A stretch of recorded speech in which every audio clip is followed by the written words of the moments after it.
Бардыгыбыз биргеликте чогуу сыйынабыз.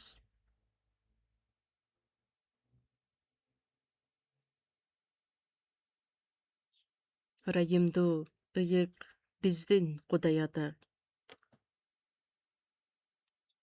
Жаман иштерибиздин, күнөөлөрүбүздүн азабынан сотко тартыла турган,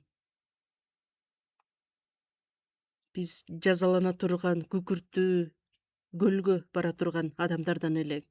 Бирок өзүңүздүн улуу сүйүүңүз менен бизди сүйүп, куткарып алып, өз балдарыңыз кылып, мындан аркы жашообузду сиздин денеңиз болгон жыйында өзүңүз чакырып алгандыгыңыз үчүн, сиздин сөзүңүздү үйрөнүп, дайыма батага ээ болуп жашашыбызга жардам бергендиңиз үчүн чын жүрөктөн ыраазыбыз. Ушул саатта Ыйса теңирдин улуу каны аркылуу куткарылууга ээ болгон адамдардын баардыгын чогултуп, сиздин улуу сүйүүңүздү, сөзүңүздү уга тургандай кылып чакырып алгандыгыңызга ыраазыбыз. Ушул саатта биз менен чогуу болуп, бизге керектелүүчү сөздү ар бир адамдардын жүрөктөрүнө толтуруп, ошол ар бир уккан сөзүбүз ыйык рухтун жетеги менен биздин жүрөктөрүбүзгө жетип, ошол сөз боюнча жашай тургандай кылып бизди үйрөтүңүз. Ар бир уккан сөзүбүз керектелүүчү күч кубат жана бизге сооронуу боло тургандай кылып жетектеңиз. Ар бир адамды сөз менен бекемдеп, биздин ар бир кадамыбыз сиздин чындык сөзүңүз менен бекемделишине жардам бериңиз. Өзгөрүлгөн биздин жашообуз аркылуу сиздин улуу жарыгыңыз көптөгөн адамдарга жете тургандай кылып жардам бериңиз. Азыркы учурда биздин жайкы конференциянын 2 съезди өтүп жаткан учуру. Ошол конференцияда дагы өзүңүз жетектеп, улуу иштериңизди аткарып, катышып жаткан адамдардын баардыгы куткарылууга ээ боло тургандай кылып жардам бериңиз. Кызмат өтүп жаткан биздин баардык насаатчыларга, бир туугандарга жакшы баталарыңыз менен чогуу болуңуз. Кимде ким ооруп жаткан болсо, кимде ким кандайдыр бир кыйынчылыктарда жашап жаткан болсо, ар бир адамды өзүңүз жетектеп, бир гана сизге таянып жашашына жана бир дагы адам сизден алыстабашына өзүңүз жардам бериңиз. Бүгүн ушул саатта биз менен боло албаган баардык бир туугандар кайсыл жерде болбосун, эмне иш кылбасын, ар дайым аларга өз батаңызды тартуулап бериңиз. Жана ошондой эле дүйнө жүзү боюнча кызмат өтүп жаткан биздин баардык насаатчыларга, баардык биздин бир туугандарга керектелүүчү ырайым тартуулап, жакшы кабарды таркатып жаткан баардык адамдарга өзүңүз жөндөмдүүлүк жана күч кубат бериңиз. Ушул саатты толугу менен сиздин колуңузга тапшырабыз. Бизди куткарып алган Ыйса Машаяктын ысымынан сыйындык. Аминь.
Эфесиктерге 5-бөлүмдү чогуу ачабыз. Эфесиктерге жазылган кат 5-бөлүм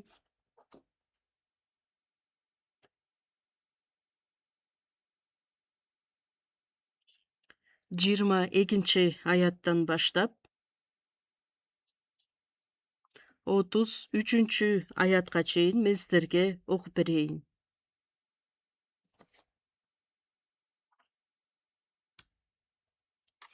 Аялдар, күйөөңөргө теңирге баш ийгендей баш ийгиле. Анткени дененин куткаруучусу Машаяк жыйындын башчысы болгон сыяктуу эле күйөө да аялдын башчысы. Жыйын Машаякка баш ийгендей эле аялдар да бардык нерседе күйөөлөрүнө баш ийишсин. Күйөөлөр аялыңарды Машаяк жыйынды сүйгөндөй сүйгүлө. Машаяк жыйын үчүн өзүн берген.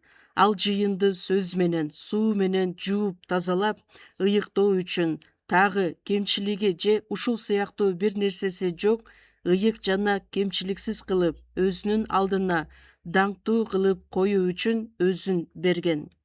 Ошол сыяктуу эле күйөөлөр да аялдарын өздөрүнүн денесин сүйгөндөй сүйүшү керек.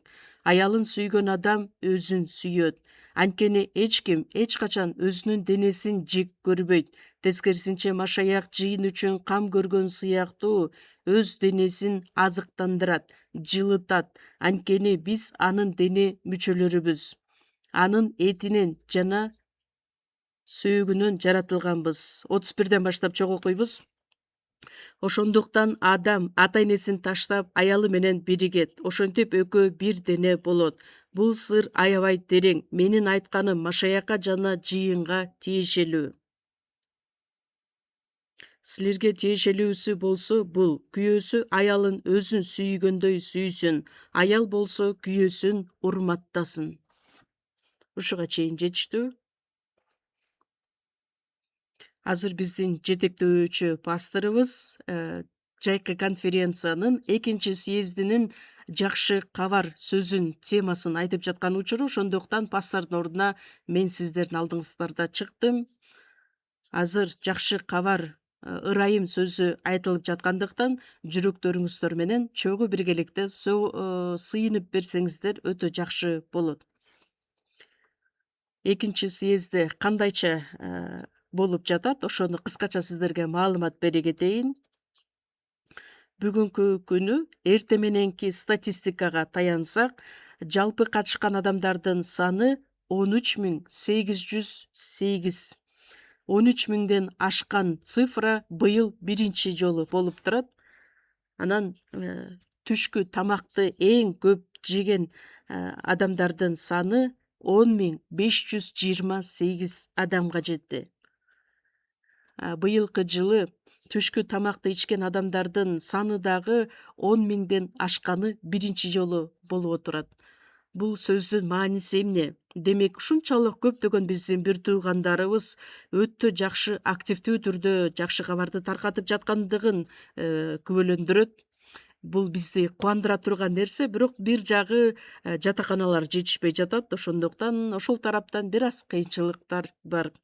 Азыр эле биз сиздер менен окуп кеткен аяттардын негизинде аялдар жана күйөөлөр, алардын аткарган ролдору кандай? 32-аятта айтылат: бул сыр аябай терең. Менин айтканым Машаякка жана жыйынга тиешелүү. Ошондуктан бүгүнкү биздин темабыз чоң сыр, ал аял жана күйөөгө байланыш деген темада болмокчу.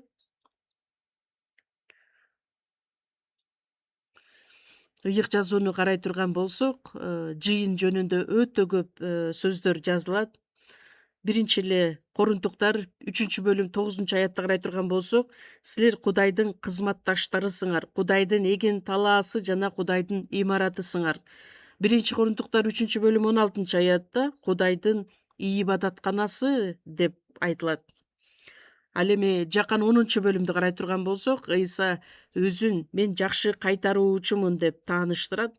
Жакшы кайтаруучу койлор үчүн өз жанын берүүгө даяр.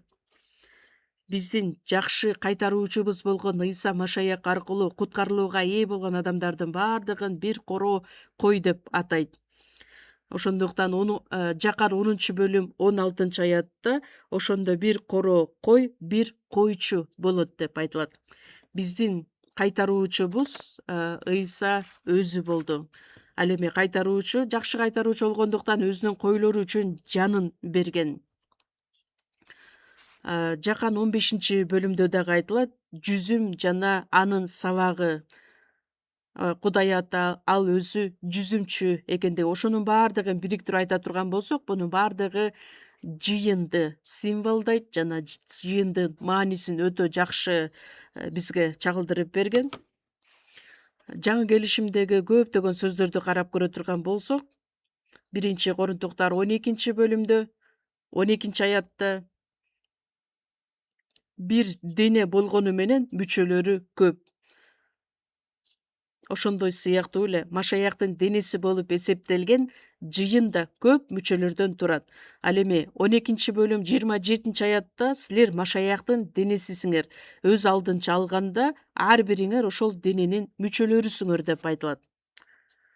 Куткарылган адамдардын баардыгы биригип жыйынды тургузабыз. Ар бирибизди жеке бирден адамды алганда ошол дененин мүчөлөрүн түзөбүз. Андан сырткары күйөөсү жана аялы, күйөөсү жана колуктусу жөнүндөгү маанидеги сөздөр дагы айтылат. Өтө деталдуу түрдө жазылгандыгы, демек жыйын биз үчүн ушунчалык маанилүү экендигин дагы да болсо эсибизге салып жаткандыгын байкасак болот.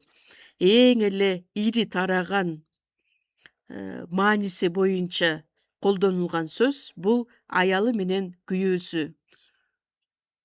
Ошол насаат сөздөрү менен айтылат. Ошондуктан бүгүнкү биздин темабыз аркылуу башталыш китептен баштап Аян китебине чейин кандайча сыр катылган жана ал чоң сыр кандайча бизге аял менен күйөөсүнүн ортосундагы байланышты дагы чагылдырып кеткен. Ошол жөнүндө жакшылап деталдуу түрдө үйрөнүп, анан өзүбүз үчүн кандайча сабак ала алабыз. Эң эле маанилүү тема бул жыйын. Жыйын деген эмне жана жыйындын аткарган ролу, ээлеген орду кандай жана жыйынга берилген баталар кандай, ошолорду дагы чогуу изилдей кетели дагы ар бирибизге ырайым алып келе турган сөз болушун каалайм. Жаңы келишимде жаңы эле мен айтып кеткендей, аял менен күйөөсүнүн ортосундагы мамиле аркылуу жыйын кандай экендигин бизге жакшылап көрсөтөт. Эң башында эле Кудай адамды жаратканда эле аял менен күйөөсүнүн ортосундагы байланыш аркылуу бизге жыйынды чагылдырып көрсөткөн. Келиңиздер анда башталыш 1-бөлүмдү чогуу ачып көрөлү, 27-аятты. Башталыш 1-бөлүм 27-аят.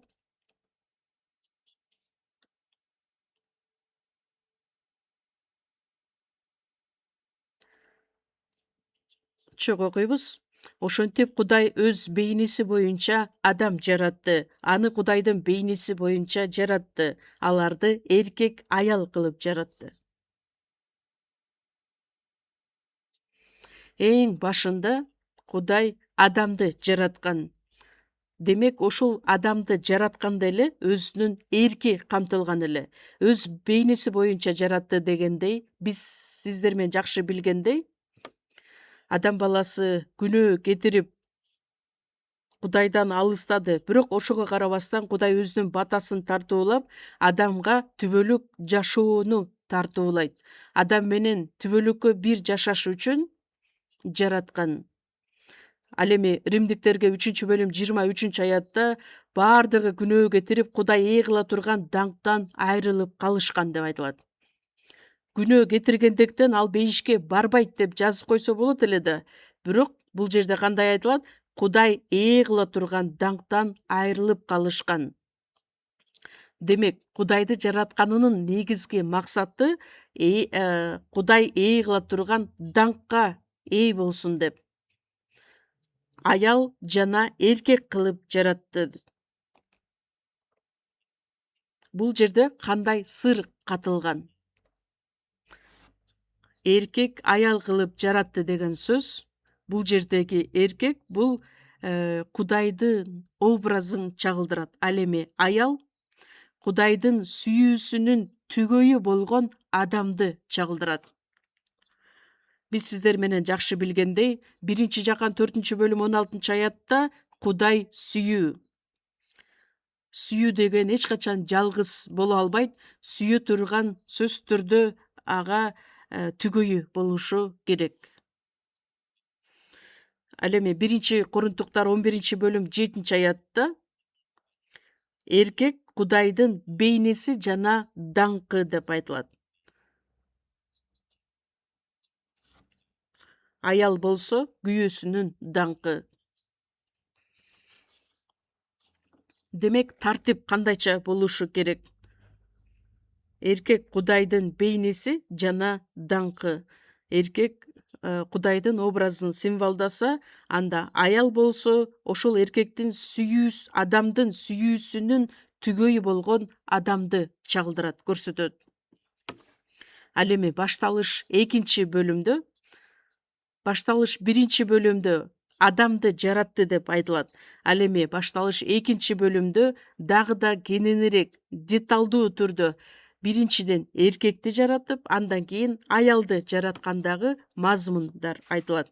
2-бөлүм 18-аятты карайбыз. Анан Кудай Теңир мындай деди: адамга жалгыз болуу жакшы эмес, ага ылайык жардамчыны жараталы. Кудай Теңир топурактан талаа жаныбарларын, асман канаттууларын жаратып, аларды кандай атай тургандыгын көрүү үчүн адамга алып келди. Ар кандай тирүү жанга ал кандай ат койсо, анын аты ошондой болду. Адам баардык малдарга, асман канаттууларына, талаа жаныбарларына ат койду, бирок ага ылайык жардамчы табылбады. Ошондо Кудай Теңир адамды катуу уктатып салды. Ал уктап жатканда анын бир кабыргасын алып, ордун эт менен жаап койду. Ошентип Кудай Теңир адамдан алынган кабыргадан аял жаратып, аны адамга алып келди. Чогуу окуйбуз. Ошондо адам мындай деди: бул менин сөөгүмдөн чыккан сөөк, этимден чыккан эт. Ал аял деп аталат, анткени эркектен алынды. Ошондуктан адам ата-энесин таштап, аялы менен биригет. Ошентип экөө бир дене болот. Адам менен аялы экөө тең жылаңач эле, бирок уялышчу эмес. Кудай эң башынан баштап эле эркекти жана аялды дароо бир заматта жарата алат эле. Бирок эмне үчүн экөөнү бирдей жараткан жок? Биринчиден адамды жаратты, эркекти. Андан кийин анын жардамчысы жок экендигин көрүп, эмне үчүн ага түгөй табылбады деп айтылат. Эйден багындагы болгон баардык жаныбарлар болобу, эмне жаратылган болсо ошонун баардыгына бийлик кыла тургандай кылып адамга берген. Баардык нерсенин үстүнөн үстөмдүк кылган Кудайдын образын чагылдырса, адамда баардык бийлик бар эле, башкара ала турган, бирок өзүнүн жардамчысы жок эле. Кудай өзүнүн сүйүүсүнүн түгөйүн издеп жаткан образдагы чагылдырылат. Бул жерде тартипти карай турган болсок, адам баардык малдарга, асман канаттууларына, талаа жаныбарларына ат койду.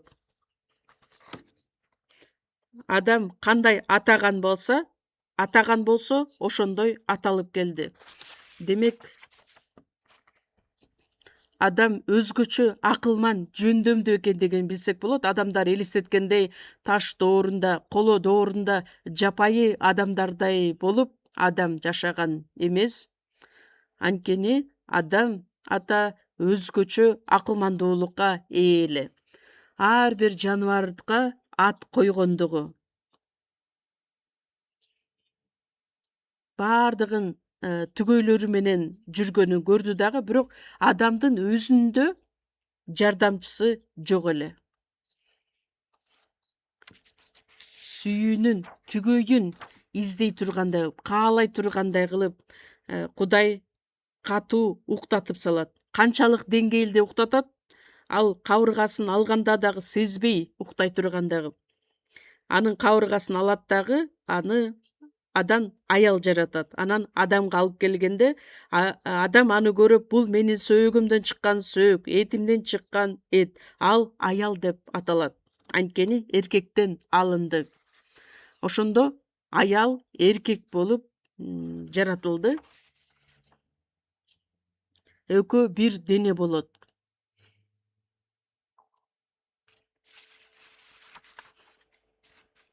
Бир аял, бир адам, эркек экөө жолугат дагы, андан кийин үй бүлө жаратылат.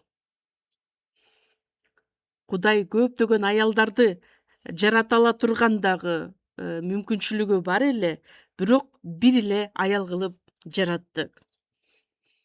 Албетте биз сиздер менен бүгүнкү күнгө чейин үйрөнүп келгендей эле башталыш 3 бөлүмдө адам Кудайдын астында күнөө кетиргендиктен күнөөкөр табиятка ээ болот дагы, ал аркылуу төрөлгөн адамдардын баардыгы күнөөкөр болушту. Баардык адамдардын өкүлү катары адам ата айтылат. Ошол эле учурда Ыйса Машаяктын образын бизге жакшы чагылдырып көрсөтөт. Качан аны катуу уктатып салганда, андан кийин анан бир кабыргасын алып, адан аялды жаратты.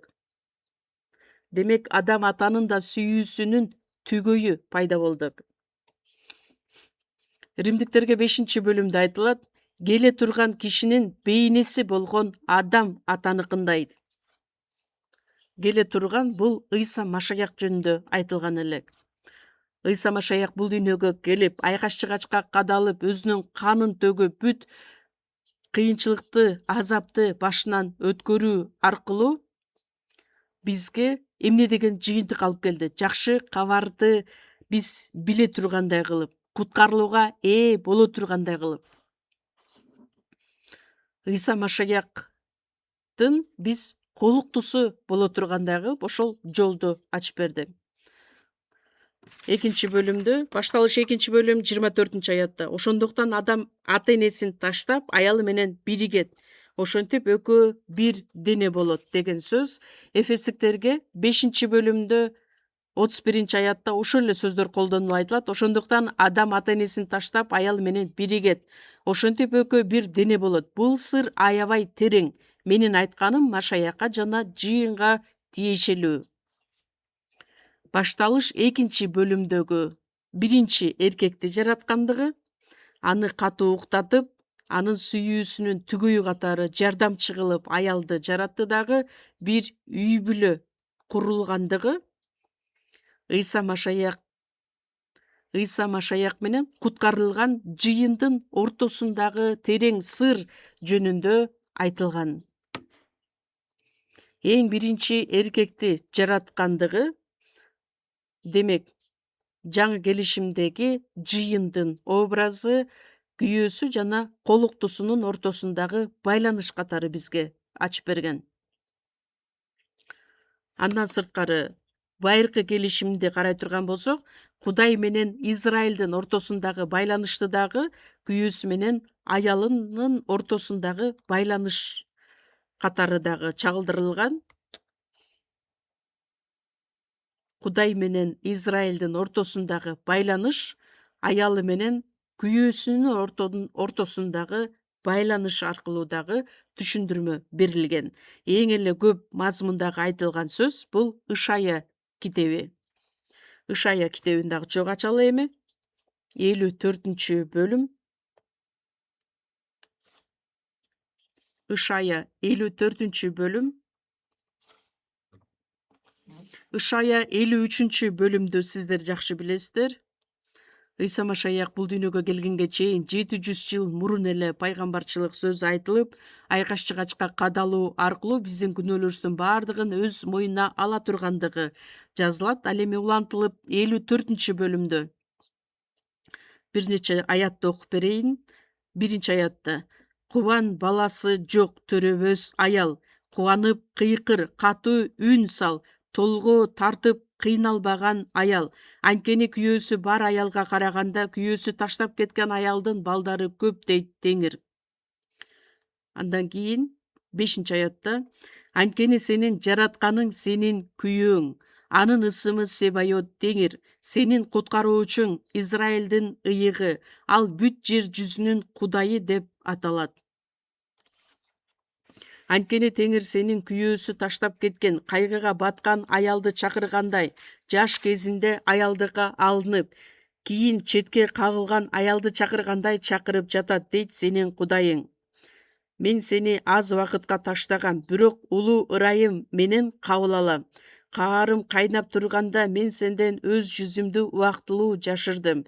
Бирок сага түбөлүктүү ырайым менен ырайым кылам дейт сенин куткаруучуң Теңир.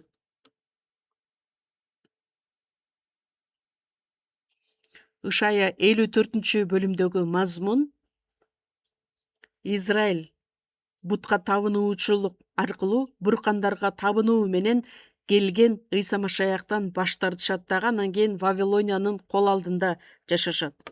Калгандары бүт дүйнө жүзүнө чачырап кетишет. Бирок Кудай алардын күйөөсү болгондуктан Израилди кайрадан өз калыбына келтирет, Израилди күчтөндүрөт жана улуу эл кылам деген убадасын көрсөтөт. 1-аятта кубан баласы жок төрөбөс аял.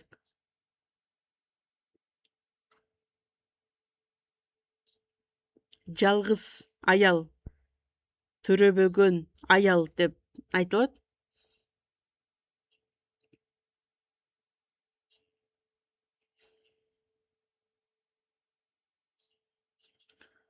Галатиялыктарга жазылган кат 4-бөлүм 27-аятта ушул сөздөр колдонулган. Күйөөсү таштап кеткен аял бул Израилди символдойт. Андан сырткары Машаяктын ичиндеги жыйын. Ошол жалгыз калган аял учурунда Вавилония эң күчтүү мамлекет болуп турган учурдагы образын көрсөтөт.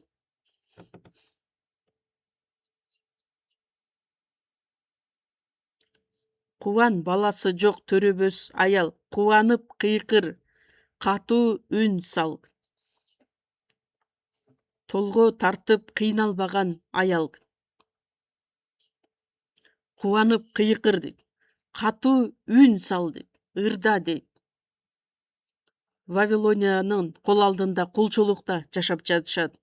Анан Машаяктан баш тарткандыгы үчүн бүт дүйнө жүзүнө таркап кеткен Израилге кайрылып, силер кубангыла, кыйкырып, катуу үн салгыла. Ырдай албаган учурда ырдагыла, катуу үн чыгарып ырдагыла. Эмне үчүн Кудай мындайча сөздү айткан? Эки нерсе бар. Биринчиси, алардын күйөөсү бар болгондуктан. 5-аятта анткени сенин жаратканың сенин күйөөң. Азыр Израиль азыркы учурда Вавилониянын кол алдында жашап жаткан күндө дагы, кыйынчылыкта жашап жатса дагы, калган эли бүт дүйнө жүзүнө чачырап кеткен күндө дагы, сөз менен жеткире алгыс кыйынчылыкты башынан өткөрсө дагы, бирок Израилдин күйөөсү ким? Кудай өзү. Израилдин күйөөсү бар болгондуктан силер кубангыла, катуу үн салгыла. Израиль Вавилонияга караганда алсыз эле. Дүйнө жүзүнө чачырап кеткендиктен өтө алсыз, күчсүз мамлекет эле. Бирок бир нече убакыт өткөндөн кийин мен силерди кайрадан кайтарып алып келем. Силер аркылуу көптөгөн балдарыңар, уулдарыңар төрөлөт дагы, күчтүү мамлекет болосуңар. Ошондуктан кубанып кыйкыргыла, катуу үн салгыла. 2-3 аяттарда чатырыңдын турган ордун чоңойт, турак жайыңдын жабууларын кеңейт дейт. Эмне үчүн? Анткени Кудай өз калыбына келтирген учурда Израиль көбөйөт, кеңейет, уулдарыңар, укум тукумуң көбөйөт. Ошондуктан Израилге Кудай убагында аялы катары, колдонгон, анткени Израилдин күйөөсү Кудай өзү болгондуктан. Андан сырткары баласы деп дагы атап келген 13 аятта сенин уулдарыңдын баарын теңир үйрөтөт, уулдарыңда улуу тынчтык болот. Сенин бардык уулдарың уулдарыңдын баарын теңир үйрөтөт. Кудай учурунда Израиль элин уулдарым деп да атаган. Теңир үйрөтөт деген сөз демек анын шакирттери экендигин далилдейт. 17 аятта бул теңирдин кулдарына мен берген мурас. Ошол эле учурда Израиль элин өзүнүн кулу деп да атаган. Аялы да, уулу да, шакирттери да жана кулдары деп да атаган. Негизинде Машаяктын колуктусу болгон жыйынды көрсөтөт. Ошол эле учурда уулу да болот, шакирти да болот. Анан бул дүйнөдө биз теңирге кызмат кылыш керек болгондуктан анын кулу да болобуз. Машаяктын ичинде аткарыла турган сөздөр. Кудай менен Израилдин ортосундагы байланыш, демек күйөөсү менен аялдын ортосундагы байланыш аркылуу Машаяк менен жыйындын ортосундагы байланышты да көрсөткөн эле. Бизге алдын ала сабак катары көрсөткөн. Жыйынтыгында Израиль эли бардык ошол кыйынчылыктардан куткарылып, Машаяк Кудай атанын колуктусу болду. 6 аятта теңир сени күйөөсү таштап кеткен, кайгыга баткан аялды чакыргандай. Бирок Кудай аларды түбөлүккө таштап койбостон 7 аятта мен сени аз убакытка таштагам. 8 аятта бирок сага түбөлүктүү ырайым менен ырайым кылам. Кайрадан сен өз калыбыңа келтирилесиң, кайрадан орнойсуң. Ал эми 9-10 аятта Нухтун учурундагы суулардай. Нухтун учурундагы суулар жерди каптабайт деп ант бергендей, сага каарданбайм деген убадасын көрсөткөн. Сени жемелебейм деп да ант берген. Кимде ким тобо кылып Кудайга кайрылып келе турган болсо, ал түбөлүккө калтырылбастан Кудай менен чогуу түбөлүк өмүргө ээ болуп жашай турган убадасы берилген. 10 аятта менин ырайымым сенден четтебейт, менин тынчтык келишимим бузулбайт. Сага ырайым кылуучу теңир. Израиль эли дүйнө жүзүнө чачырап кетсе дагы Кудайдын ырайымы ал түбөлүккө созулат. Анын берген тынчтык келишими эч качан бузулбайт. Бунун бардыгы кайсыл убакытта аткарылган? Бул нерселердин бардыгы 1000 жылдык падышачылыкта аткарыла турган нерсе.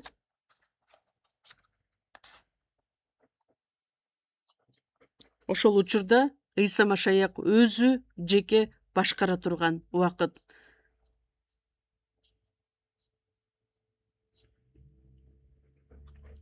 Ыйса Машаяк күйөөсү катары, ал эми Израиль эли анын колуктусу катары. Машаяк менен жыйындын ортосундагы байланышты башынан баштап эле алдын ала көрсөткөн эле. Жеремия 3-бөлүмдү да чогуу ачабыз. Жеремия 3-бөлүм байыркы келишимде Кудай Израилдин күйөөсү деген сөздөр кайталанып айтылат. Жеремия 3-бөлүм 14-15 аяттар. Ишенимсиздер кайрылып келгиле дейт теңир. Анткени мен силер менен никелешем. Силерден ар бир шаардан бирден, ар бир уруудан 2 киши алам.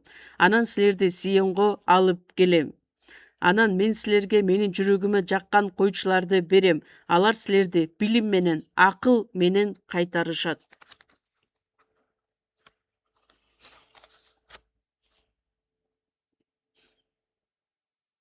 мен силер менен никелешем. Израиль эли буркандарга табынгандыктан жыйынтыгында Вавилониянын колониясы астында жашаган болот. Бирок кайрадан аларды өз жерине алып келет дагы, силерге коюшларды берем. Алар силерди билим менен, акыл менен кайтарышат. 62 бөлүм. Ышая 62 бөлүм. Ышая 62 бөлүм 1-аят. Сион үчүн унчукпай калбайм, Иерусалим үчүн басылып калбайм. Анын чындыгы жарык сыяктуу чыкмайынча, анын куткарылуусу күйүп турган чырактан сыяктуу болмоюнча унчукпай калбайм. Израилди да, Иерусалимди дагы өз калыбына келтирем деген Кудайдын сөзү. Ал өз калыбына келтирилгенге чейин Кудай үзгүлтүксүз иштейм деген сөзү.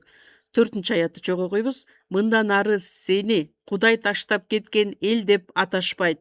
Сенин жериңди чөл деп аташпайт. Сени ал теңирдин ырайымына ээ болгон эл деп, жериңде болсо күйөөсү бар деп аташат.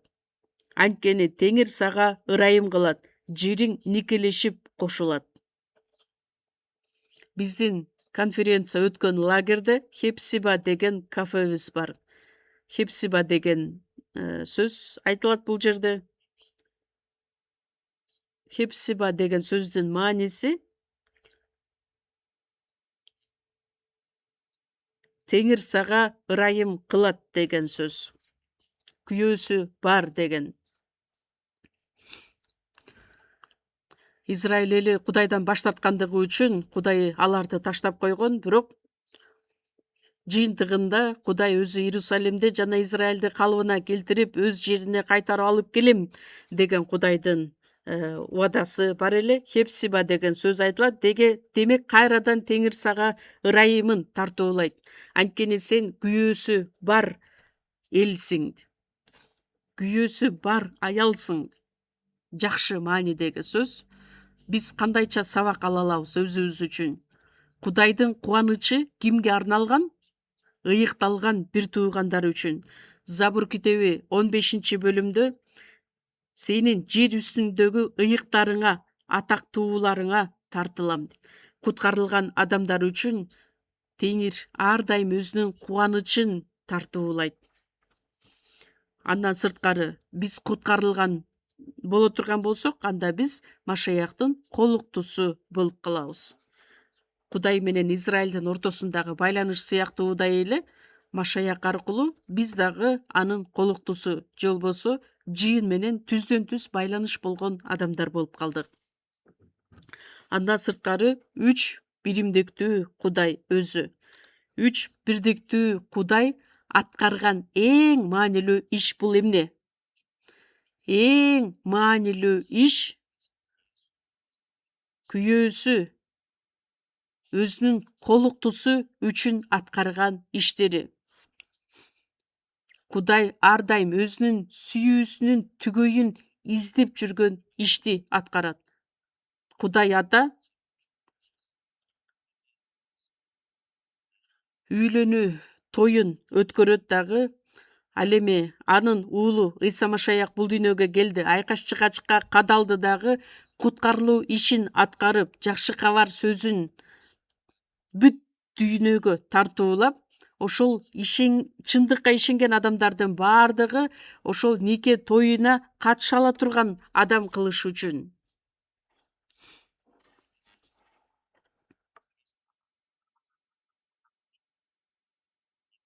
Ал эми ыйык рух ошол чындыкты ар бир адам угуп, түшүнө ала тургандай кылып үзгүлтүксүз иштеп келет. Чогуу карап көрөлү. Матай 22 бөлүмдү дагы чогуу ачабыз. 1. Кудай Ата кандайча иштерди аткарат? Өзүнүн колуктусун издеш үчүн чоң той өткөргөн менен барабар. Матай 22 бөлүм.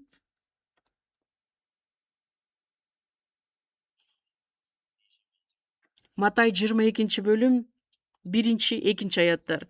Ыйса өлгөн насаат аңгемелерин улантты. Чогуу койбуз, асман падышачылыгын бул нерсеге салыштырса болот. Бир падыша өзүнүн уулунун үйлөнүү тоюн өткөрмөкчү болот. Өзүнүн уулу үчүн үйлөнүү тоюн өткөрмөкчү болгон падыша. Падыша бул Кудай атаны көрсөтөт.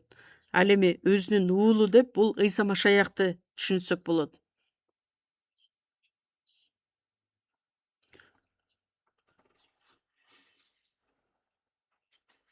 Үйлөнүү тоюн өткөргөнүнүн негизги себеби колуктуусун издеп табыш үчүн.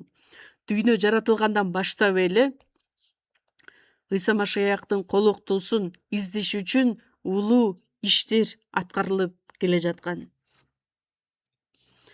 11 аят ошол эле падыша меймандарды көрүш үчүн кирип, ал жерде той кийимин кийбеген бир адамды көрөт. Ага: "Досум, той кийимин кийбей бул жерге кантип кирдиң?" дейт. Тиги адам унчукпайт. Ошондо падыша кулдарына мындай дейт: "Колу бутун байлап, муну сырттагы караңгылыкка ыргытып жибергиле. Ал жерде ый жана тиш кычыратуу болот. Чогуу окуйбуз, анткени чакырылгандар көп, бирок тандалгандар аз." Үйлөнүү тою чакырылат, көптөгөн адамдар чакырылган коноктор, бирок той кийимин кийбей бир адам келет. Эмне үчүн той кийимин кийбей бул жерге кирдиң? Той кийими бул Ыйса Машаяк аткарган куткарылуу ишин кабыл алган адам, адилдиктин куткарылуу чапаны. Кудай Ата өзүнүн уулу болгон Ыйса Машаяктын колуктусу үчүн чоң үйлөнүү тоюн өткөрөт. Адамдын кабыргасы аркылуу аял жаратылган. Сүйүүнүн негизинде бир үй бүлө пайда болгон. Ыйса Машаяктын бул дүйнөгө келип, айкаш-чыгачка өзүнүн өлүмү аркылуу, курмандыгы аркылуу жакшы кабар сөзүн иш жүзүндө аткарды. Бардык адамдар Машаяктын колуктусу боло тургандай кылып жолду ачып бердик. Аян китеби 19 бөлүм 9 аятты дагы чогуу окуйбуз. Аян китеби 19 бөлүм 9 аят.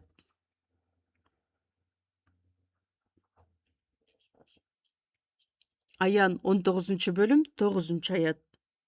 Чогуу окуйбуз. Анан периште мага: "Жаз, козунун нике тоюна чакырылгандар бактылуу" деди. Анан ал мага дагы мындай деди: "Бул сөздөр Кудайдын чындык сөздөрү."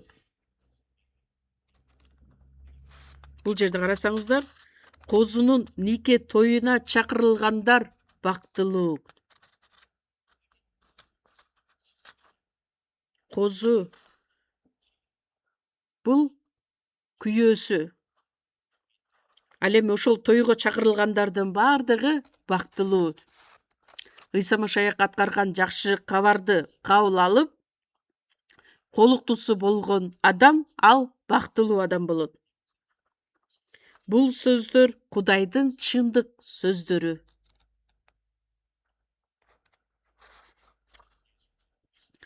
Ыйса Машаяк биздин күйөөбүз болду, биз анын колуктусу болдук. Куткарылган адамдардын бардыгы ушул Кудайдын чыныгы сөздөрү. Бул дагы өтө керемет сөз. Ал эми ыйык рухтун аткарган иштери колуктуну издеп табуу. Ыйык рухтун аткарган ролу ортомчу. Ыйык жазууда Элчилердин иштери 1 бөлүм 8 аятта: "Ыйык рух түшкөндөн кийин силер күч аласыңар дагы Иерусалимде, бүт Жүйүт аймагында, Самарияда, жада калса бүт дүйнө жүзүндө менин күбөлөрүм болосуңар." Ыйык рух келгенде менин күбөлөрүм болосуңар, Машаяктын күбөлөрү болосуңар. Жакан 15 бөлүм 26-27 аяттарда: "Силерге сооротуучуну жиберем. Атамдан чыгып келген ал чындык руху келгенде силерге мен жөнүндө күбөлөндүрөт."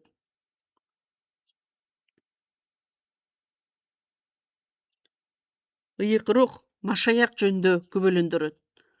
Шакирттери да Ыйсанын шакирттери деп аталган адамдардын бардыгы Ыйса Машаяк жөнүндө күбөлөндүрүшөт. Куткарылган адамдардын бардыгы ыйык рух колдонгон курал сыяктуудай.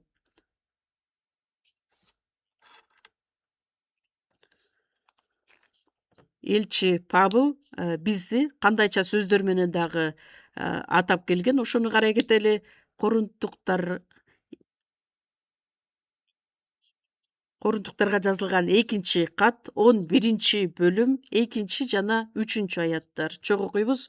Мен силерди Кудайдын кызганычы менен кызганып жатам. Анткени силерди бир күйөөгө Машаякка никелеп койгом. Анын алдына таза бойдон барышыңарды каалагандыктан кызганып жатам. Обой энени жылан өзүнүн куулугу менен алдап кеткендей эле силерди да кимдир бирөө Машаяк жолундагы жөнөкөйлүктөн жана тазалыктан четтетип, акылыңарды адаштырбаса экен деп корком. Элчи Павыл Корунттагы бир туугандарга жазган өзүнүн катында эмне деп айтат?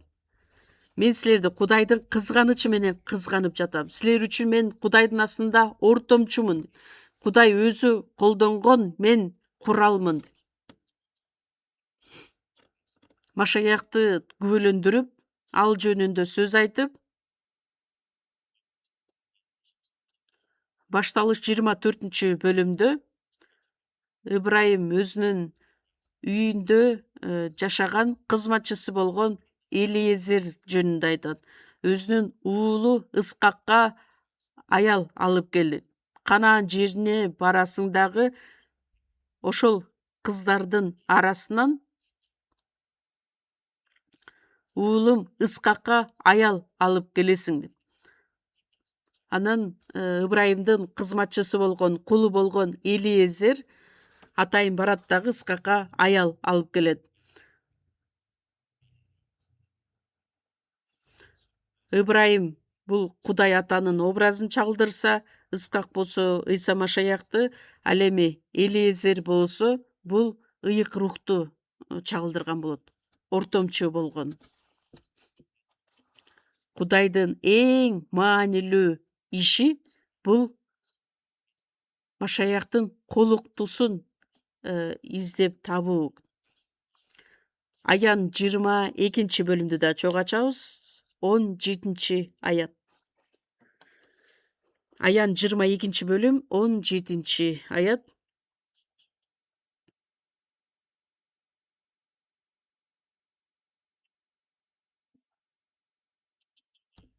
Чогуу окуйбуз. Рух менен колукту кел дешет. Муну укканда кел десин. Суусаган келсин. Каалоочу өмүр суусун бекер эле алсын.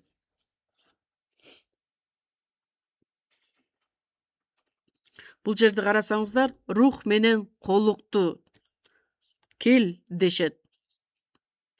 Суусаган келсин. Рух деп бул ыйык рухту айтат. Ал эми колукту куткарылган адамдар же болбосо жыйынды көрсөтөт.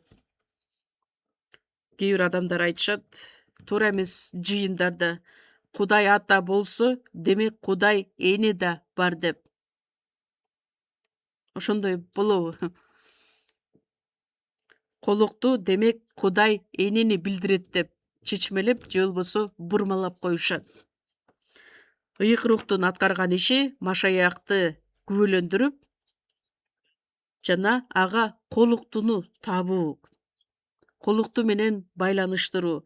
Конференция биз үчүн өтө жакшы чоң мүмкүнчүлүк. Конференция аркылуу адамдардын бардыгын жакшы кабарга, Машаякка чакыра алабыз. Кимде ким кайрылып келе турган болсо, суусаган келсин, каалоочу өмүр суусун бекер алсын. Ушул ишти аткарып отуруп биз Кудайга кете турган адамдарбыз. Сууга чөмүлдүрүүчү Жакан Ыйса жөнүндө кандайча күбөлөндүргөн эле. Жакан 3-бөлүм 29-аят. Жакан 3-бөлүм 29-аят.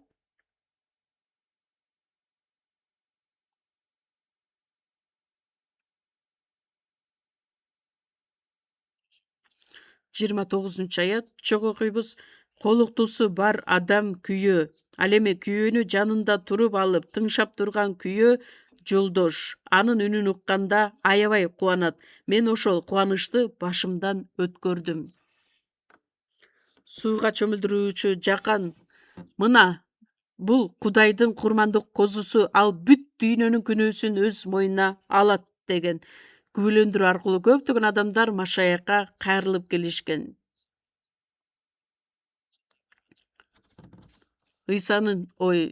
Жакандын шакирттери айтат, сен күбөлөндүргөн Ыйсанын артынан баардыгы ээрчип кетишти деп. Бирок ошол сөздөрдү уккан жакан аларга кайрылып айтат, колуктусу бар адам күйөөт. Кимде ким тобо кылып Ыйсага ишене турган болсо, ал дагы анын колуктусу болот. Сууга чөмүлдүрүүчү жакан өзү күйөө болгонуна карабастан, күйөө жолдош анын үнүн укканда аябай кубанат. Эки адам үйлөнгөндө бирөө күйөө жолдош ошол үйлөнгөн адамдар үчүн ушунчалык кубанат го. Жардамын көрсөтөт. Ошондой сыяктуу эле куткарылган адам колуктуу эле болбостон, биз Теңирдин достору да болуп калабыз.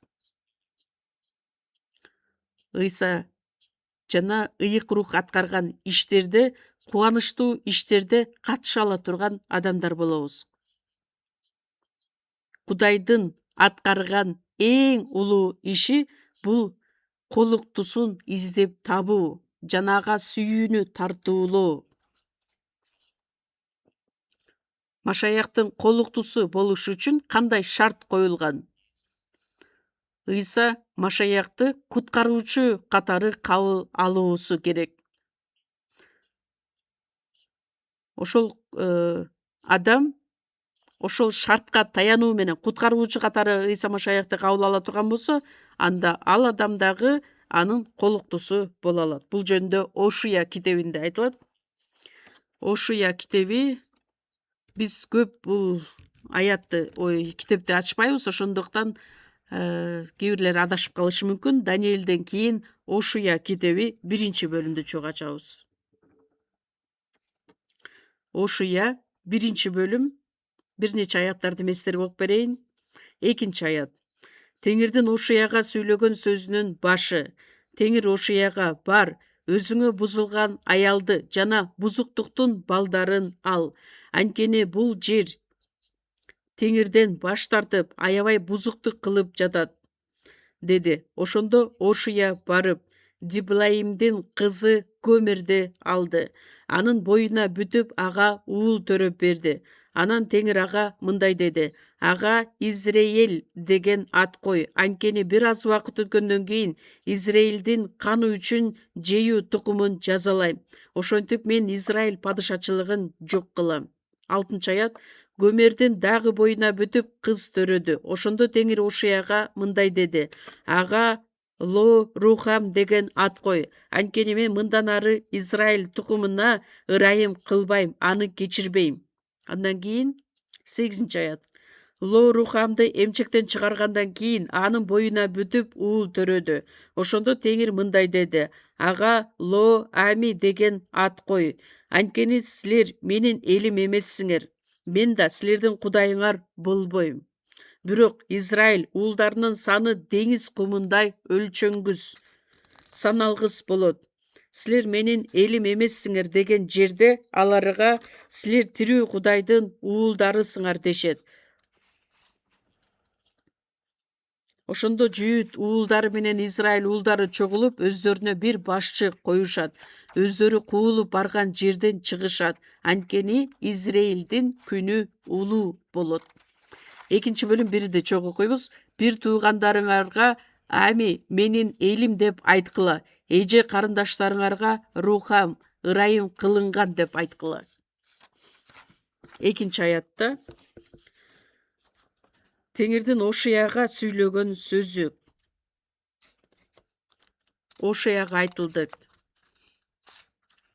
Ошуя пайгамбарга ошол маанилүү сөздү айтып, ошуя пайгамбардын жашоосу аркылуу Кудайдын эрки эмне эле ошону чагылдырыш үчүн. Ошуя пайгамбардын жашоосун карап көрө турган болсок, Кудайдын аткарган иштери жакшы түшүндүрүлгөн. Кудай ошуя пайгамбарга айтат дагы, бузулган аялды жана бузуктуктун балдарын ал деп айтат. Ал Кудайдын сөзүнө баш ийип,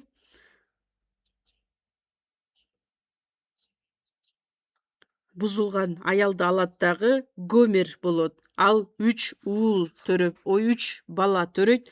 Бирөөсү Израиль, экинчиси Ло Рухам, анан үчүнчүсү Ло Ами деген уул төрөйт. Бул эмнени билдирет? Ошуя бул Кудайдын өзүн көрсөтөт. Ал эми бузулган Гомер жана Гомер төрөгөн 3 баласы Израилди көрсөтөт. Ошол эле учурда адам ата аркылуу руханий жашоодо күнөөгө баткан бардык күнөөкөрлөрдү көрсөтөт. Ошуя барат дагы бузулган аял Гомерди өзүнө алат. Ошондой сыяктуу эле Кудай Ыйса Машаяк аркылуу руханий жашоодо бузулган адам атанын урпактары болгон күнөөкөрлөрдүн бардыгын куткарып, өзүнө колукту кылып алды. Билесиздерби? Күйөөсүн таштап кетип калган аял ал бузуктук кылган иш болот. Ошондой эле биз жаратуучу Кудайды таштап, буркандарга табынып, бул дүйнөнү сүйүп келгенбиз. Кимде ким Кудайга жана каршы чыккан болсо, Кудайдын душмандары болот. Кудайга караганда башка бир нерсеге көбүрөөк кызмат кыла турган болсо, же болбосо Кудайга караганда башка бир нерсени жогорку орунга кое турган болсо, анда ал Кудайдын астында күнөө кетирген болот. Ошуя пайгамбарга бузулган аялды өзүңө аял кылып ал деген сыяктуудай эле Ыйса Машаяк аркылуу руханий бузулган күнөөкөрлөрдүн бардыгын өзүнүн сүйүүсүнүн түгөйү кылып чакырып алды. Биринчиси Израиль эле, экинчиси Ло Рухам, үчүнчүсү Ло Ами. Израиль төрөлгөндө 4-аятта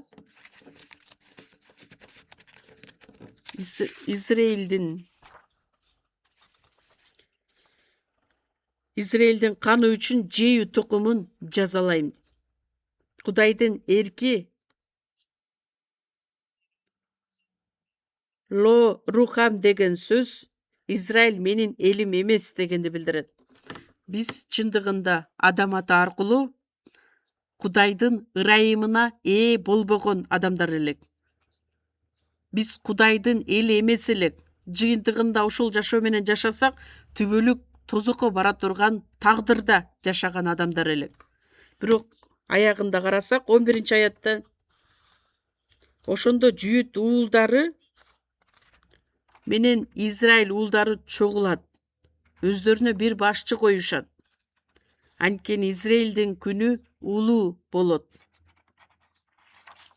Израилдин күнү улуу болот деген Израиль дагы оңолот, бутка турат, көбөйөт деген сөз. Буга чейин Кудайдын ырайымына ээ болбогон адамдар эле эми Ыйса Машаяк аркылуу кайрадан ырайымга ээ болуп, улуу күндөргө туш боло тургандыгын алдын ала көрсөткөн элек. Чындыгында биз эч нерсеге татыксыз адамдардан элек. Чындыгында ошондой бизди Кудай өзүнүн сүйүүсүнүн түгөйү катары. Руханий жашоодо карап көрө турган болсо, рухий сөз менен айтканда биз бузулган адамдардан элек. Бирок ошого карабастан Кудай бизди өзүнүн колуктусу катары кабыл алды. Бизге ушундай мамиле кылды. Ошуя 3-бөлүм 1-аятта 1-ден 3-кө чейин мен окуп берейин. Чогуу окуйбуз. Анан Теңир мага мындай деди: дагы барып күйөөсү сүйгөн, бирок өзү ойноштук кылган аялды сүй. Аны Теңир Израиль уулдарын сүйгөндөй сүй. Теңир аларды сүйөт. Алар болсо башка кудайларга кайрылышат. Алардын мейиз кошулган токошторун жакшы көрүшөт. Ошондо мен аны 15 күмүш тыйынга, 1 хомер арпага жана жарым хомер арпага сатып алдым. Анан ага: меникинде көп күн жаша, бузуктук кылба, эч ким менен болбо, мен да сага жакындабайм деди. Бул дагы окшош эле мазмундагы сөздөр айтылат. Гомер мурунку адаттарынан баш тарта албагандыктан Ошия менен үйлөнүп, бирок кайра эле аны таштап ойноштук кылат. Мурунку эле өзүнүн жаман адаттарына кайрылып барат. Кудай эмне деп айтат? Дагы барып күйөөсү сүйгөн, бирок өзү ойноштук кылган аялды сүй. Аны таштаба дейт. Кайрадан аны ээрчитип кел дагы аны аял кыл дейт. Сүйүүнүн түгөйү катары кабыл ал дейт. Ошондо Ошия 15 күмүш тыйынга, 1 хомер арпага, жарым хомер арпага сатып алды.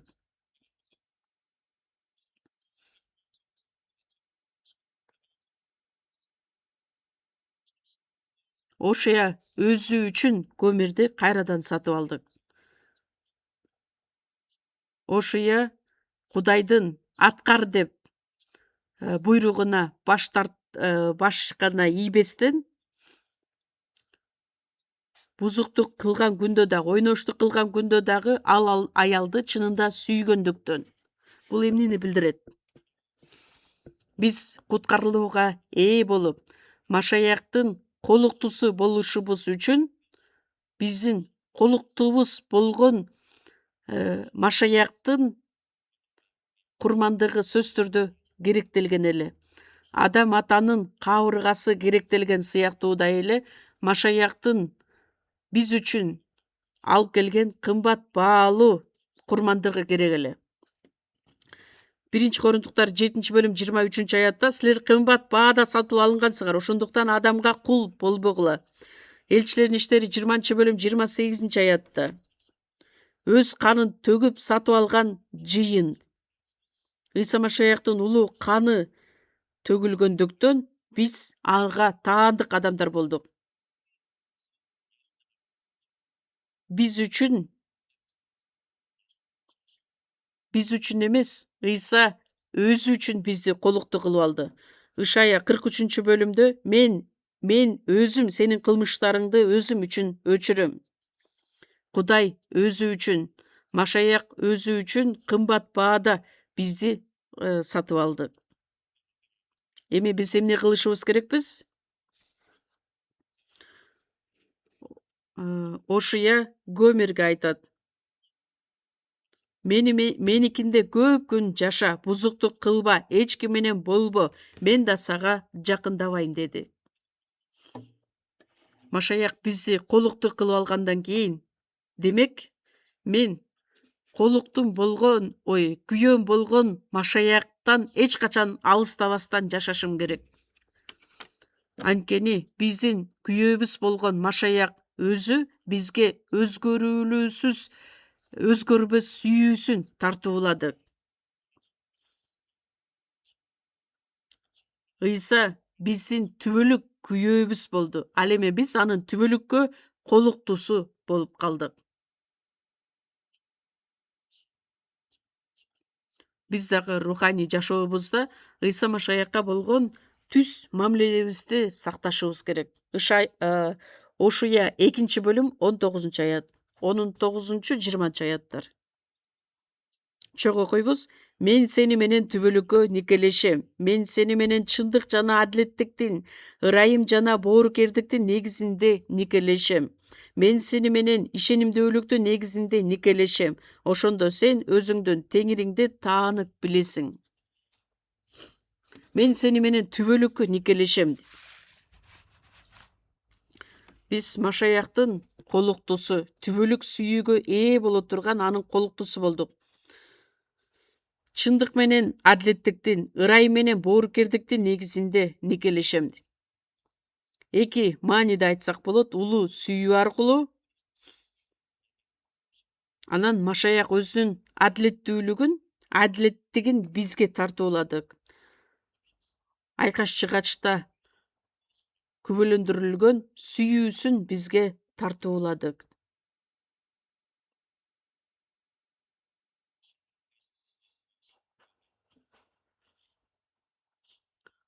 Машаяктын колуктусу болуш үчүн бир гана шарт коюлган. Ыйса Машаяктын аткарган ишин кабыл алуу жана аны куткаруучу катары кабыл алуубуз керек. Биз эми куткарылган адамдар болгондуктан анын колуктусу болуп калдык. Кайрадан биздин негизги темага кайтып келели. Эфестиктерге 5-бөлүм.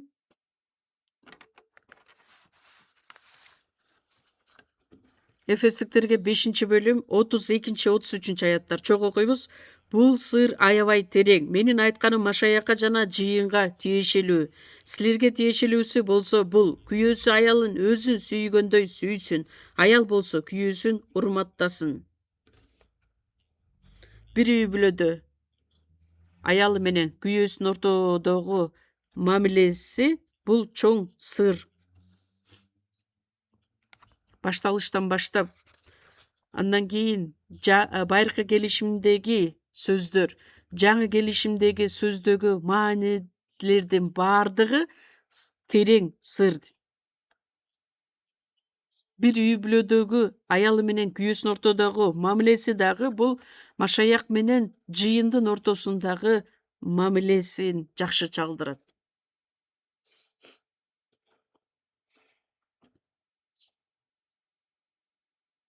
Күйөөбүз болгон Машаяк өзүнүн жыйынын сүйүп 25 аят. Күйөөлөр, аялыңарды Машаяк жыйынды сүйгөндөй сүйгүлө.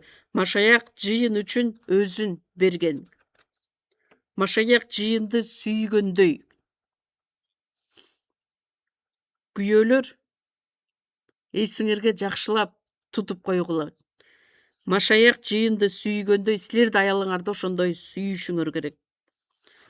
Эфестиктерге 5-бөлүм 2-аятта Машаяк бизди сүйгөндүктөн биз үчүн Кудайга жыты жагымдуу тартуу катары бердик. 1-Жахан 4-бөлүм 10-аятта ал бизди сүйгөндүктөн биздин күнөөлөрүбүз үчүн өз уулун ырайым курмандык катары берди. Күйөөсү аялына мамиле кылгандай ушул сөздөрдү эске салып мамиле кылышы керек. Жана ошондой эле Машаяк өзүнүн колуктусу болгон жыйынды жеткилең, кемчилиги жок 26-27 аяттар ал жыйынды сөз менен суу менен жууп тазалап ыйыктоо үчүн тагы кемчилиги же ушул сыяктуу бир нерсеси жок ыйык жана кемчиликсиз кылып өзүнүн алдына даңктуу кылып коюу үчүн өзүн берген. Тагы жок. Мисалы үчүн кийимде деле тагы жок болсо, анан бырыш-тырыш болбостон бырыш-тырыш кийимди кийип алсак, жаныбыздагы адамдарга кандайдыр бир ыңгайсыздыкты жаратат. Ошондой сыяктуу эле Кудайдын астында биз ыйык, тагы кемчилиги жок, жеткилең болушубуз үчүн ар дайым бизди сөз менен жетектейт. Сөз аркылуу биздин жашообузду өзү үндөйт.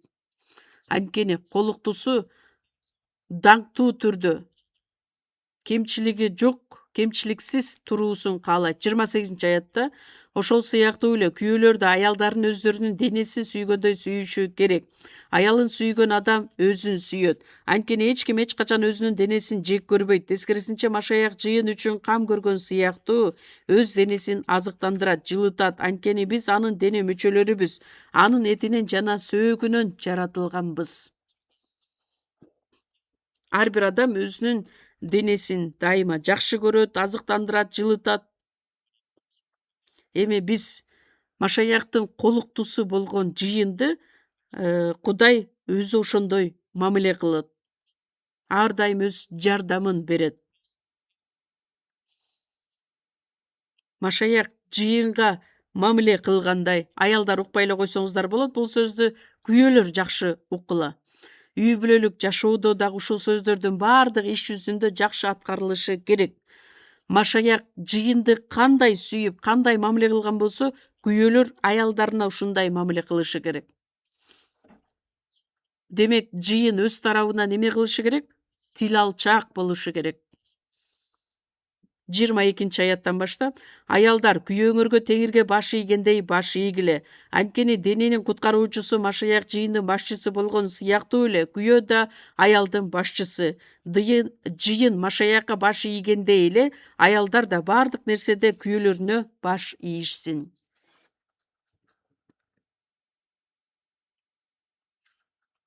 Жыйындагы баардык жоопкерчилик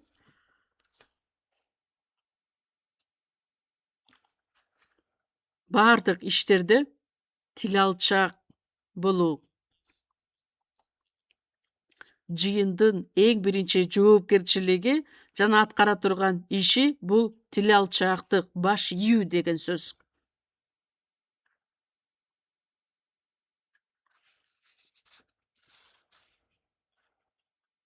Бир үй бүлөдөгү күйөөсү жана аялы колуктусу бул Машаяк менен жыйындын ортосундагы байланыш. Колуктуу болгон жыйындын образы кандай болушу керек? Ал жөнүндө дагы көп сөздөр айтылат, бирок бирөөсүн гана чогуу ачалы. Ырдын ыры 5-бөлүм.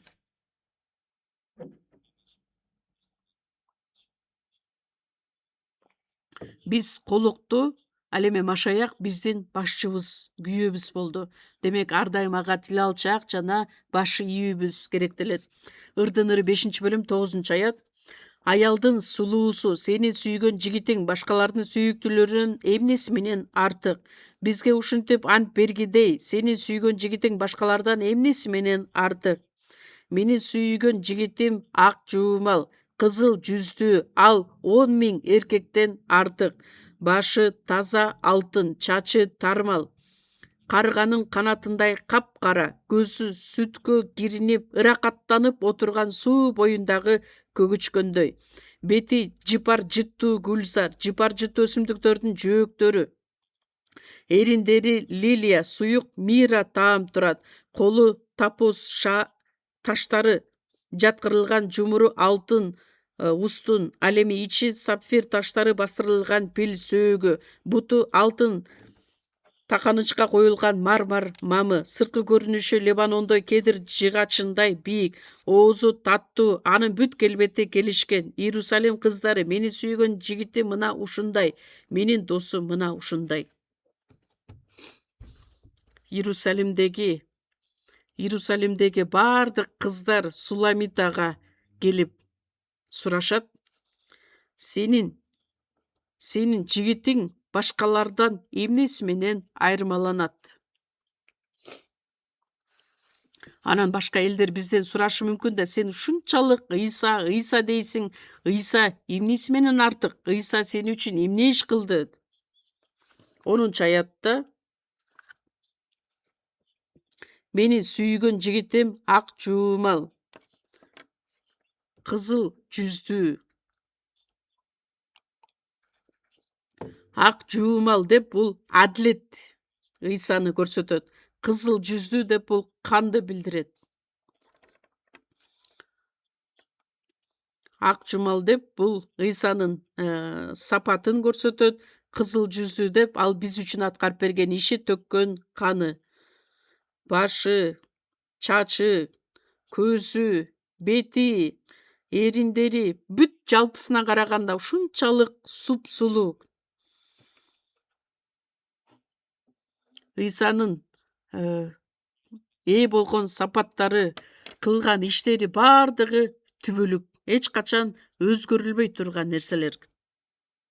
Чачы тармал, карганын канатындай капкара.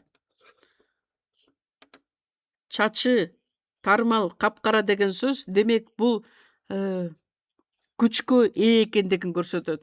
Ар дайым бизге күч, кубатты тартуулаган ыйсаны көрсөтөт. Көзү сүткө кирнип, ыракаттанып отурган суу боюндагы көгүчкөндөй. Көзү көгүчкөндөй. Көгүчкөн бул жөнөкөйлүктү билдирет. Ар дайым жөнөкөй көздөрү менен бизди карап, бизге көңүл бурат.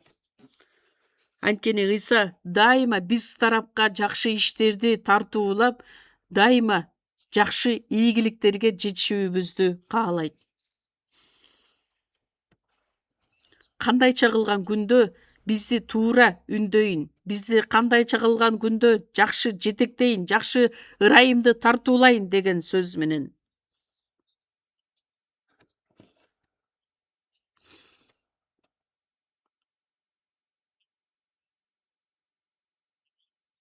Эриндери лилия, суюк мира таам турат. Эриндери лилия деп биз ак лилияны гана элестетебиз. Бирок кызыл лилия дагы бар. Эриндери лилия сыяктуудай суюк мира таам турат. Ыйсадан чыккан эң негизги сөз мираны бул өлүк сөөгкө сыйпаган мира эле. Демек Ыйса Машаяктын өлүмүн көрсөтөт. Ыйса Машаяктын өлүмү жана кайра тирилүүсү аркылуу биз түбөлүк өмүргө ээ болдук.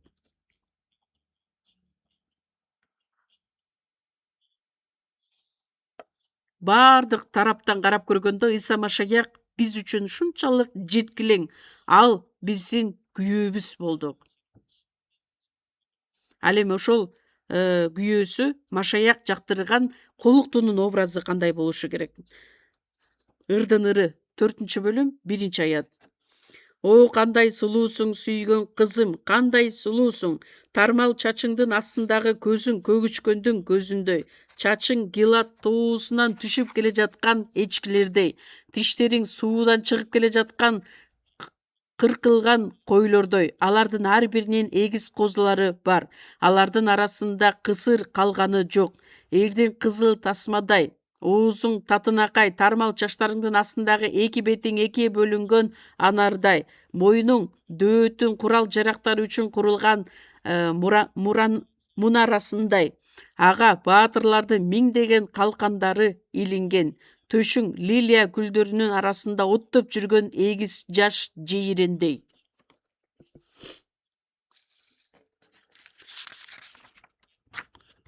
Үйлөнгөнгө чейин эң жакшы, эң сулуу образда турган кыздын сулуулугун көрсөтөт. Жигити өзүнүн кызын кандайча сүрөттөп, кандайча сүйөт.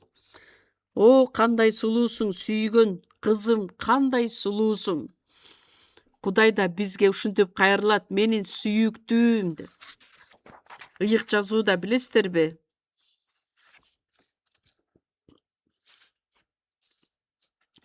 Кудай өзүнүн колуктуусу катары элестеткен ушунчалык сулуу катары көрөт. Анан обо энени карап көрсөңүздөр, ушунчалык сулуу болгон. Ыбрайымдын аялы Сара 90 жашка чыкканда да сулуу элек. Искактын аялы Ребекка ушунчалык сулуу. Анан Жакыптын аялы Рахил 14 жыл кызмат кылып, өзүнүн аялы болгон Рахилди алган эле. Демек ал да ушунчалык сулуу аял болгондуктан. Демек куткарылган ар бир адам Кудайдын көз алдында ушунчалык сулуу. Сен кандай сулуусуң? Сенин көздөрүң көгүчкөн сыяктуудай. Көгүчкөн кайра эле жөнөкөйлүктү билдирет. Биздин бардык нерсебизди Ыйса Машаякка арнап, ага таянып, андан үмүттөнүп жашай турган болсок, анда биз үчүн дагы Кудай өзү сүйүнөт. Сенин чачтарың Гилад тоолорунан түшүп келе жаткан эчкилердей. Демек чачы ушунчалык узун. Ыйык жазуудагы чачы узун деген сөз бул тил алчаактыкты билдирет. Тиштериң суудан чыгып келе жаткан кыркылган койлордой. Алардын ар биринин эгиз козулары бар. Алардын арасында кысыр калганы жок. Тиштери жакшы боло турган болсо, жакшы тиштейт жана жакшы сиңирет. Ошондой сыяктуу эле Кудайдын сөзүн жакшы угуп, жакшы өзүбүзгө сиңиртип ала турган болсок, тил алчаактык пайда болот. Эрдин кызыл тасмадай. Оозуң татынакай. Куткарылган адамдын оозунан эмне чыгышы керек? Кан. Кызыл тасмадай деген бул кан. Кан жакшы кабарды символдойт. Жакшы кабарды оозубуз менен жакшынакай, татынакай сөздөр менен жеткиргендигибиз дагы тил алчаактыкка жатат. Ар бир айтылган сөз, ар бир айтылган мазмундагы сөз ыйыкталгандар жана жыйынды жакшы чагылдырат. Мойнуң дөөттүн курал жарактар үчүн курулган мунарасындай. Ага баатырлардын миңдеген калкандары илинген. Куткарылган адамдын эрки өтө маанилүү. Эгерде эрки күчтүү боло турган болсо, анда бул дүйнөдө кандай кыйынчылыктар болбосун, Кудай мени куткарат. Менин күйөөм болгон жаратуучум Кудай мени ар нерседен коргойт деген ой менен. Ошондуктан биз Кудайга кандайча баш ийишибиз керекпиз? Менин эрким кандай болушу керек? Руханий жашоодо кандайча тил алчаактыкты биз иш жүзүндө аткарышыбыз керекпиз? Колуктуунун образы кандай болушу керек? Биз кандайча өзүбүздүн күйөөбүз болгон жигитибиз Машаякты кубандыра ала алабыз? Дагы бир нерсени чогуу ойлонуштура кетели. Дүйнөнүн акырында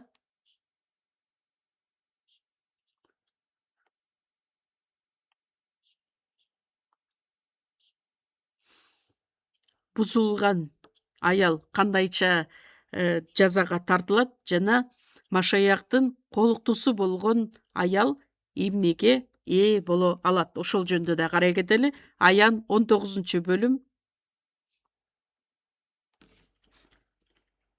Аян 19-бөлүм 2-3 аяттарды мен окуп берейин.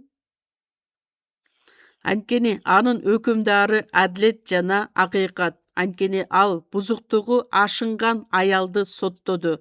Ал аял жер жүзүн өзүнүн бузуктугу менен бузган. Кудай өзүнүн куралдарынын каны үчүн андан өч алды. Эки жолу Кудайды даңктагыла, ал шаардын түтүнү түбөлүк көтөрүлүп турат деп айтышты. 7-аят.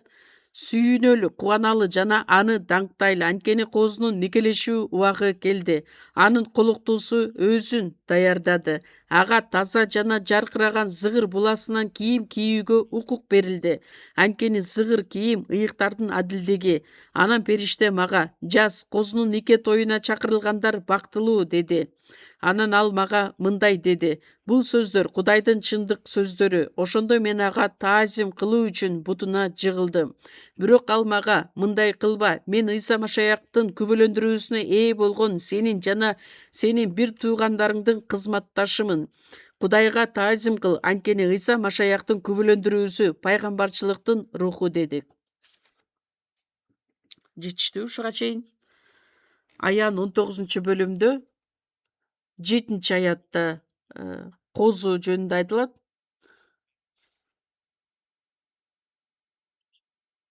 Эки бөлүктө айтылат. Биринчи 17-18 бөлүмдөгү мазмундарды карай турган болсок, ошол бузуктук кылган аял кандайча соттолот, ошол жөнүндө айтылат. Ал эми 19-бөлүм 7-аяттан баштап ошол колуктусу кандайча ырайымга, кандайча даңкка ээ болот.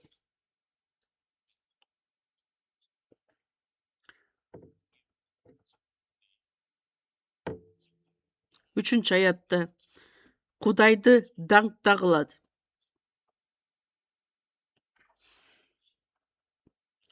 Эмне үчүн Кудайды даңкташты? Анткени бузуктук кылган аялды соттоду.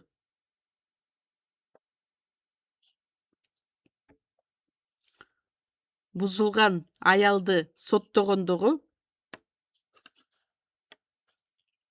мындайча сөздөр менен айтылат. Анткени ал бузуктугу ашынган аялды соттоду. Ал аял жер жүзүн өзүнүн бузуктугу менен бузган. Кудай өзүнүн кулдарынын каны үчүн андан өч алды. Ал шаардын түтүнү түбөлүк көтөрүлүп турат. Демек жазасы да түбөлүккө уланат. Бузулган аял бул эмнени көрсөтөт? 7 жылдык кайгыда Кудайдан баш тартып жашаган адамдар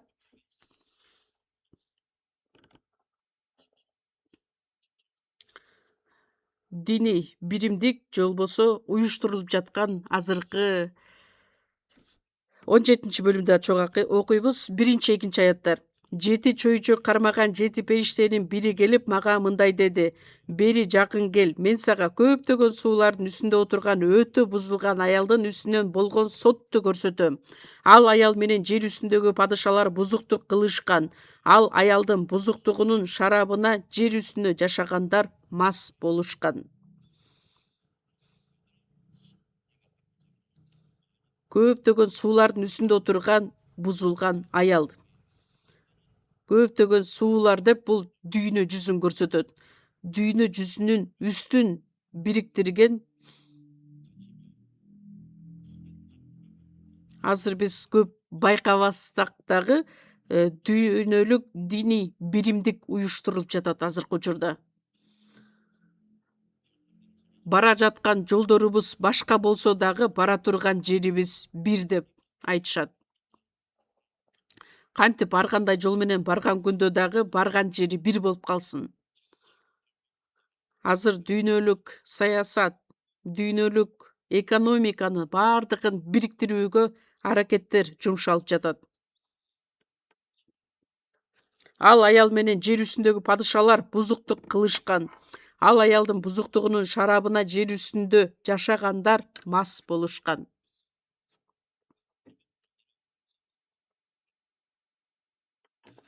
Мындан тышкары тарыхта дагы Кудайдан баш тарткан, жакшы кабардан баш тарткан адамдар дагы өтө көп эле.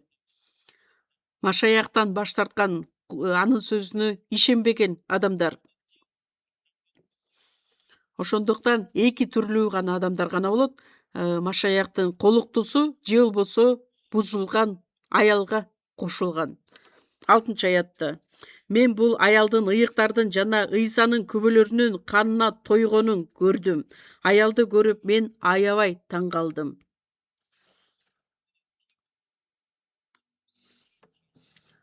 Ыйыктардын жана ыйсанын күбөлөрүнүн канына тойгонун көрдүм.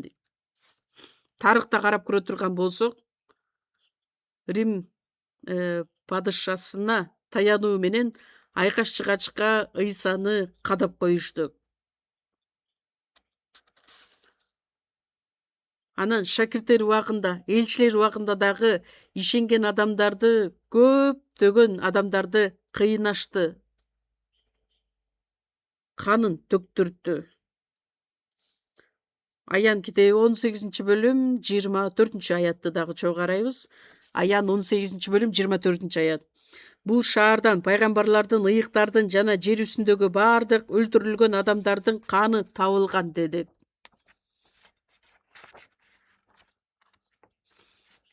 Пайгамбарлардын, ыйыктардын жана жер үстүндөгү бардык өлтүрүлгөн адамдардын каны табылган. Бузулган аял бул бузуктук кылган нерсе. Дүйнөнүн акырында бардыгы башка жакшы кабар, башка ыйса, башка жазууну күбөлөндүргөн адамдар. Ал шаардын түтүнү түбөлүк көтөрүлүп турат. Ушундай азыркы учурда бурмалап жаткан, же болбосо туура эмес жакшы кабарды таркаткан адамдардын жазасы түбөлүккө созулат.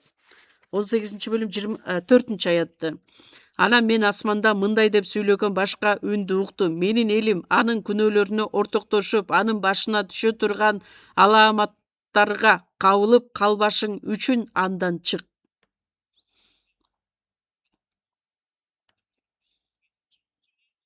Аламаттарга кабылып калбашың үчүн андан чык.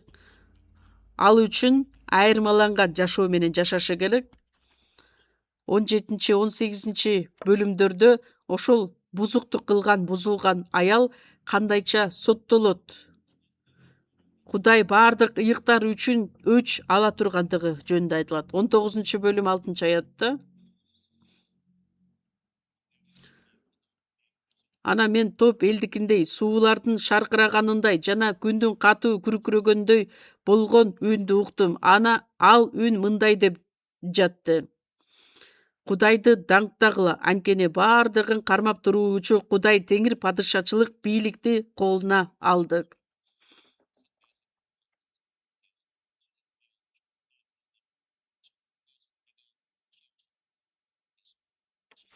Жетинчи аятта. Сүйүнөлү, кубаналы жана аны даңктайлы, анткени козунун никелеши убагы келди, анын колуктусу өзүн даярдады. Козунун никелеши убагы келди, колуктусу өзүн даярдады. Эмне үчүн Ыйсаны козу деп атайт? Анткени козунун колуктусу болуш бир эле шарт бар. Козу Ыйса Машаяк айкаш чыгашта кадалган курмандык катары көрсөтүлөт. Ыйса Машаяк мен үчүн айкаш чыгашта кадалып, мен үчүн ырайым курмандык болду да. Демек мен ал чындыкты кабыл алышым керекмин. Качан ошол чындыкты кабыл алганда гана анын колуктусу боло алам. Ыйса Машаяктын козу деген сөз, ырайым курмандык деген 27 жолу кайталанат. Аян китебинде гана Ыйса Машаякты козу деп 27 жолу кайталап айтылат.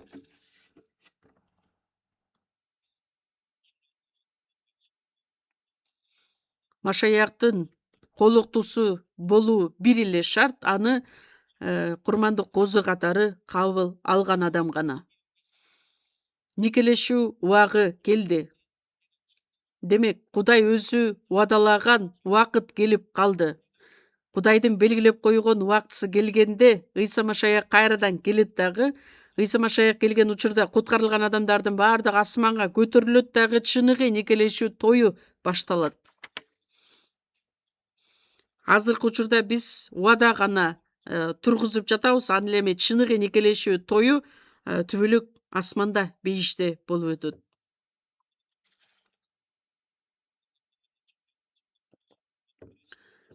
Элчи Павыл дагы айтат, Машаякка мен силерди түбөлүккө никеле турган адамдар кылып койдум. Демек биз бул дүйнөдө азыр жашап жатып, никелешүү тоюн күтүп келебиз. Адам баласы бул дүйнөдө жашап жатып эң кубанган күнү кайсыл күн? Үйлөнгөн тоюбу? Ыйса Машаяк келгенде баардыгыбыз асманга көтөрүлүп, түбөлүк бейиште Машаяк биздин күйөөбүз, жигитибиз, ал эми биз анын колуктусу болуп, түбөлүк никелешүү тоюн өткөргөндө чоң кубанычка ээ болобуз.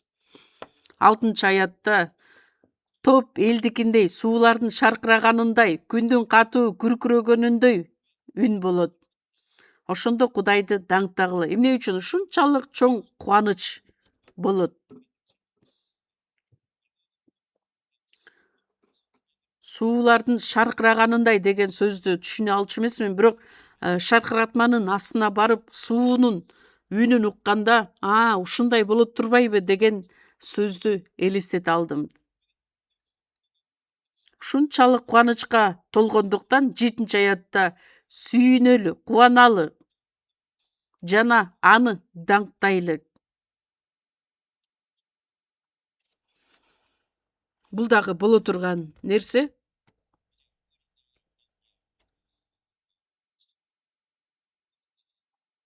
никелешүү убагы келди. Колуктусу өзүн даярдадык.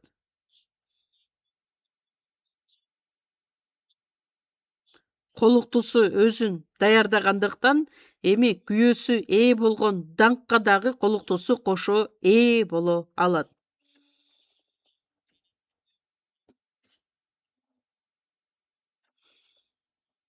21-22 бөлүмдөгү мазмундагы сөздөр жаңы жер, жаңы асман жөнүндө айтылат. Бул жерде жакшылап карасаңыздар, Ыйса Машаяк бул дүйнөгө келгенде 12 аятта айтылат, анын башына көптөгөн таажы кийилген. Эмне үчүн көптөгөн таажы кийген? Аян 4-бөлүмдө бул дүйнөдө ыйыктардын ээ боло турган даңкын Ыйса Машаяк кошо ала келет. Кыйынчылыктарды башыбыздан өткөргөн убакыттын баардыгын Ыйса Машаяк бизге кайрадан ошолордун баардыгын даңкы менен кайтарып берерин көрсөтөт. Ыйса Машаяк келген учурда Аян 19-бөлүм 14-аятта анын аркасынан ак ат минген, ак жана таза зыгыр буласынан кийим кийген асман кошуундары ээрчиди. Ыйыкталган, куткарылган адамдар чогуу. Жаңы жер, жаңы асманда биргеликте түбөлүк даңкка ээ болуу менен.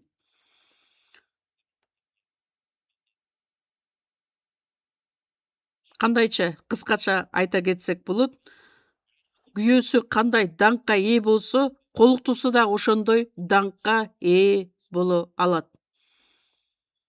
Азыркы учурда биз башыбыздан кандай кыйынчылыктарды башынан өткөрүп жаткан болсок, ошончолук даңкыбыз чоң болот. Ыйса Машаяк да көптөгөн азапты башынан өткөрүп, андан кийин даңкка ээ болду да. Дөөт дагы биринчи башынан көптөгөн азаптарды өткөрөт дагы, анан кийин даңкка ээ болот.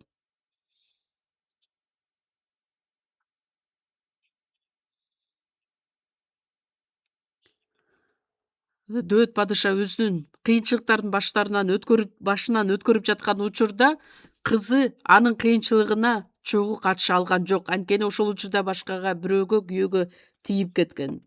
Даңкка ээ боло алган жок жыйынтыгында. Колуктусу өзүн даярдады. Демек ал өзүн даярдады. Куткарылган адамдардын баардыгы мындан аркы жашообузду өзүбүздү таза, кемчиликсиз даярдашыбыз керекпиз.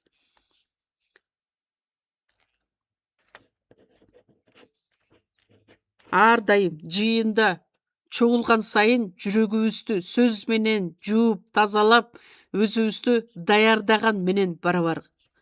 Колуктусу дайыма өзүн таза, ыйык, колукту катары күйөөсүн күткөн сыяктуудай дагы биз дагы ар дайым бизге адил кийимди кийгизген Кудай ошол бойдон Кудайга кайтып кетүүбүздү каалайт.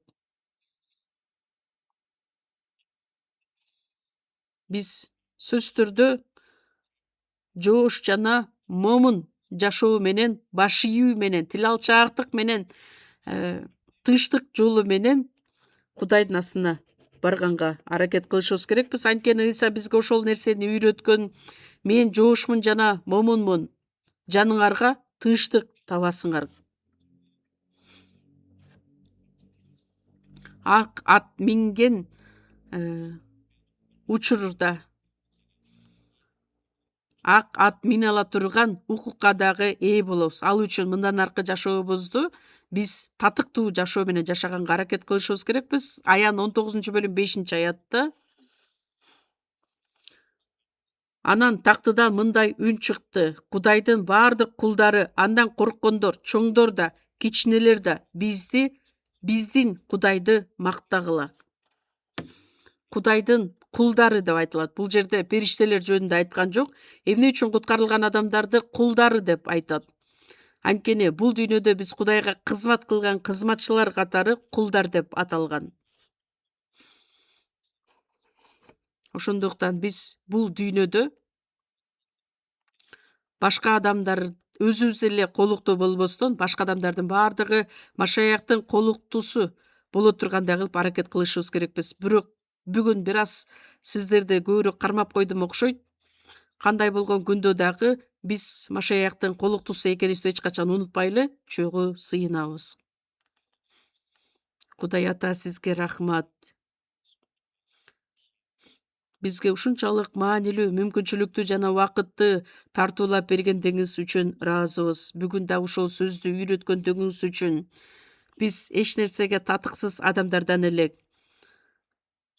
Руханий жашоодо биз бузулган, бузуктук иштерди кылган күнөөкөр адамдардан элек. Бирок ошого карабастан биздин баардыгыбызды куткарып алып, Машаяктын колуктуусу катары даярдап койдуңуз. Ыйса Машаяк менен жолуккан күнгө чейин ар дайым татыктуу жашоо менен жашап, сиздин алдыңызда жеткилең болуп туруубузду каалагандыктан бул дүйнөдө бизди өзүңүз жетектеп, башкарып, мындан аркы жашообузду бир гана сиз Машаяктын колуктуусу катары туура жашоо менен жашаганга жардам бериңиз. Азыркы учурда өтүп жаткан биздин жайкы конференцияда өзүңүз баталап, биз дагы ошол конференцияга баардыгыбыз чогуу катышып, баардыгын сизге ырайым, даңк тартуулаган конференция болушун каалайбыз. Биздин куткаруучу Ыйса Машаяктын ысымынан сыйындык. Аминь.